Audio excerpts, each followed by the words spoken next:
Now we are on part 2, and we have our clear glass right there and all hammered up. And so what we're going to do now is we're going to take another little cup. You can use whatever you like. I use this strainer. You can see how fine that is. And I sit it inside the cup, and a little at a time I just shake off the fine stuff. Not in that, a lot in there. There is some. You can see there is some fine snowy stuff right on top. So I don't think I mentioned this earlier, but while you are hammering and messing with this glass at all times, you should really be wearing some type of eye protection so that when you're hammering especially, it does not pop up and get you in the eye. Okay, as you see, I've scoped some. So basically what you're going to do is you're just going to stir this around a little bit. You can use a little stick and shake it.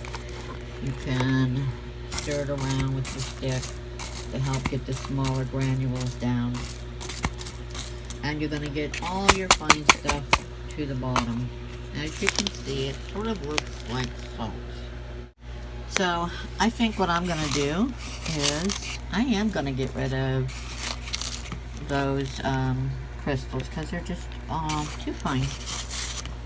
So that's what I'm going to do is I'm actually going to dump them out right now into the garbage. However, you're also going to find that there is more.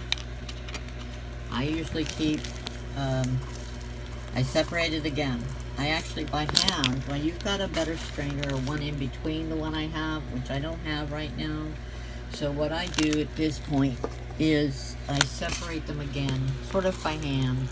I take the ones that I think are big, which are like this, put them in another cup.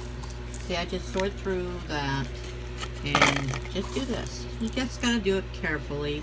As you can see, there are some bigger ones in here, and that one's bigger, I consider. This one's bigger. Then you've got some mediums. I sometimes throw those in there. So I usually sort through the whole thing this way. And I think perhaps if I had a different strainer, I would probably just strain it again to the next size and so on. And I usually end up with usually just 2. So now what I can do is just sort through them the way I want to and only pick out, see, because you'll see in here that there's still more that's not as fine, but they're very small. Now I like those. Those are great pieces to use as well for fillers when you are making these to fill in between. So at this point, what we're doing is we're just sifting through. I recommend you get another sifter instead of using your fingers. If you're going to use your fingers, be very careful and use something to protect them. And for example, here's one of the pieces I'm putting in there, and these are the bigger ones. So I will be back in a little bit to show you our next stage, which would be the dye. I want to show you one more time what I'm doing. I'm taking my strainer. This is my medium back here. Medium and little. I threw away the fine, remember? So this is medium and little. Actually, it's more small and little. And this is the large and medium over here.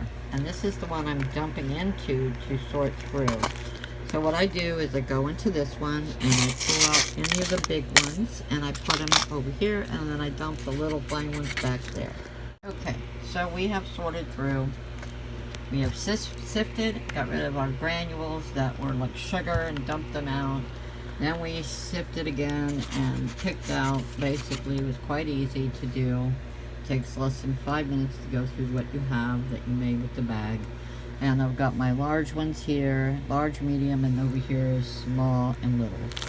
So, and then when you shake the small little around, the big ones usually come to the top. If you have left any in there that you think is too big, you will remove them and put them into the large area. So you have some nice size here, very nice size. Trying to show you in the light. And then you have your larger size. And they're both going to work with you for when you make your geodes. What I'm going to do now is, I actually need some of the clear ones. However, I know I'm just going to do like maybe one color, so you can get the idea of how to mix to make a color that you want. Whatever color you want that you think that would be a color that would be close to a gemstone that you want to use. So I'll be back in a moment. Okay, so we have sorted through. We have sifted, got rid of our granules that were like sugar and dumped them out. Then we sifted again and picked out, basically it was quite easy to do. Takes less than 5 minutes to go through what you have that you made with the bag. And I've got my large ones here, large, medium, and over here is small and little. So, and then when you shake the small little around, the big ones usually come to the top. If you have left any in there that you think is too big, you will remove them and put them into the large area. So you have some nice size here, very nice size. Trying to show you in the light. And then you have your larger size. And they're both going to work with you for when you make your geodes. What I'm going to do now is, I actually need some of the clear ones. However, I know I'm just going to do like maybe one color, so you can get the idea of how to mix to make a color that you want. Whatever color you want that you think that would be a color that would be close to a gemstone that you want to use. So I'll be back in a moment. Okay everyone, so now I'm going to make some amethyst color of purple. And as you can see, I still have some of the smaller purples in here, the finer, small and little. So what I need is some of the bigger ones. So what I'm going to do is I'm going to place half of these in the cup, like that. And then I'm going to take my alcohol ink, and I'm just going to drop, hold on one second, I'm just going to drop a couple drips in there. I'm going to take my little stir stick and I'm going to stir it around. So what you do is you stir it around, and if you need more, if you want it darker, you just keep adding color, your alcohol inks to it, which I did add a couple more drops to it. So when you think that it's the color or shade you want it to be, and I always go for the darker shade, I think it's just so pretty. However, you're going to have some different shades of purple down in there. You're going to see that in just a minute. But you want to let it stir it around, let it soak in there, stir it around, let it soak in that color for a little bit.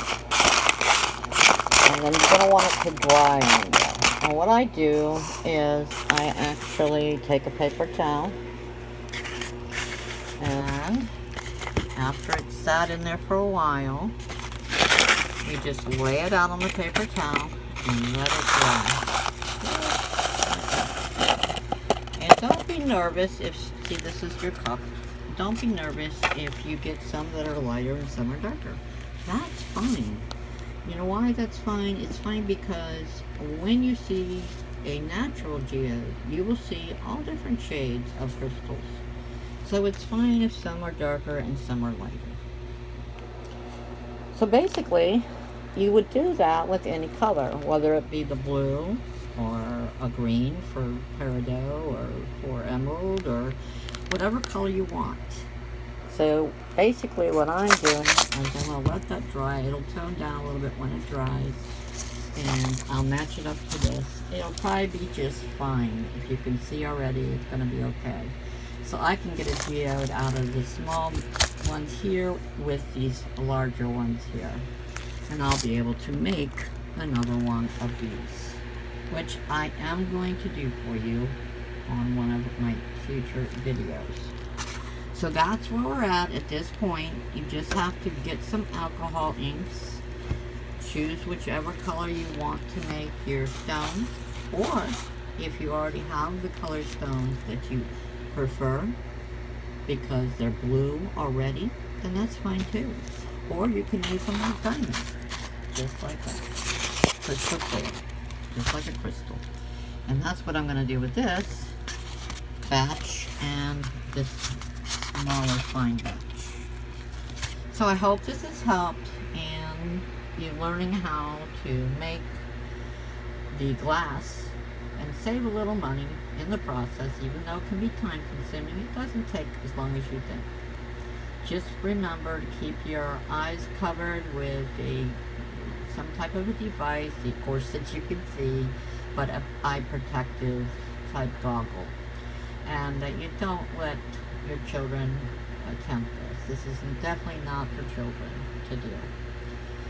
Alright then, we will see you in part 3. I'm not sure when I'll be putting part 3 up, but you got to get started on this first. You got to do your heating of the stones, then dyeing your stones and letting them dry out, and then we'll go to making the geode. The next step is to make the base for the geode, and then we'll do the geode in step 4. Alright, ladies and gentlemen, thank you for joining me. God bless, be safe and be happy. Have a great night, and we'll see you soon. Bye-bye.